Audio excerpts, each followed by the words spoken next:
வணக்கம்.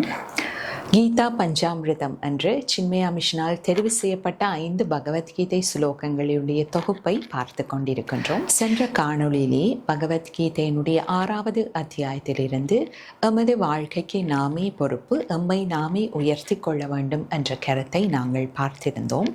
அதன் தொடர்ச்சியாக இன்றைய தினம் எம்மை நாம் உயர்த்துவதற்கு எவ்வாறு நாம் செயல்பட வேண்டும் என்பது பற்றி அத்தியாயம் 2 47வது ஸ்லோகத்தில் குறிப்பிடப்பட்டிருப்பதை பார்ப்போம். கர்மண்யேவாதிகாரஸ்தே மா ஃபலேஷு கதாசன மா கர்மஃலஹேதுர்போः மா தே சங்கோஸ்வ கர்மணி. அதாவது கர்மண்யேவாதிகாரஸ்தே, அனைவருக்கும் கர்மங்கள் ஆற்ற மட்டுமே உரிமை இருக்கின்றது. மா பலேஷு கதாச்சன, விளைவுகளில் நமக்கு எந்த உரிமையும் இல்லை.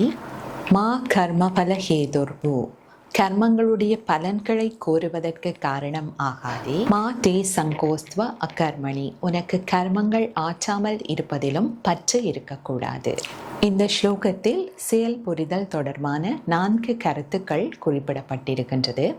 ஒன்று, செய்யும் தொழிலே தெய்வம் என்று தொழிலில் நாம் ஆழ்ந்து ஈடுபட வேண்டும். அடுத்ததாக, செயலின் விளைவுகளை பற்றிய அச்சமோ கவலையோ இல்லாமல் செயலுக்குரிய பரிசு செயலே என்ற மனதுடன் நாம் செயலாற்ற வேண்டும். அடுத்ததாக, நாம் செயலாற்றும் போது இதனால் நமக்கு என்ன பலன் கிடைக்கும் என்ற எதிர்பார்ப்பு இல்லாமல் செயலாற்றும் போது அது நமது மன தூய்மைக்கு விட்டு செல்லுகின்றது. அத்தோடு செயலும் விளைவும் வேறு அல்ல என்பதை நாம் புரிந்து கொண்டு செயலில் முழு கவனம் செலுத்தி செய்யும் போது நிகரற்ற சாதனைகள் அந்த செயல் வீரனுக்கு தானாகவே வந்து சேருகின்றது. இறுதியாக, நாம் செயலாற்றாமல் இருப்பதிலும் பற்றுக்கொள்ளக்கூடாது. ஆலசியம் ஹி மகா சத்ரு, அதாவது சோம்பல் மிகப்பெரிய எதிரியாக இருக்கும். நம்மிடம் ஆற்றல்கள் திறமைகள் இருந்தால் கூட நாம் சோம்பரித்தனத்தால் செயலாற்றாமல் இருந்தால் அவை கூட பலனற்று போய்விடும். பூஜ்ய குருதேவர் சுவாமி சின்மயானந்தர் அவர்கள் குறிப்பிடுவார், if you rest you rust என்று. அதாவது நாம் ஓய்வே எடுத்துக்கொண்டிருந்தால் நாம் துருப்பிடித்து போய்விடுவோம். ஆகவே முனைப்பாக செயலே செயலுக்குரிய பரிசு என்று சிறப்பாக செயலாற்றுவோம். நன்றி.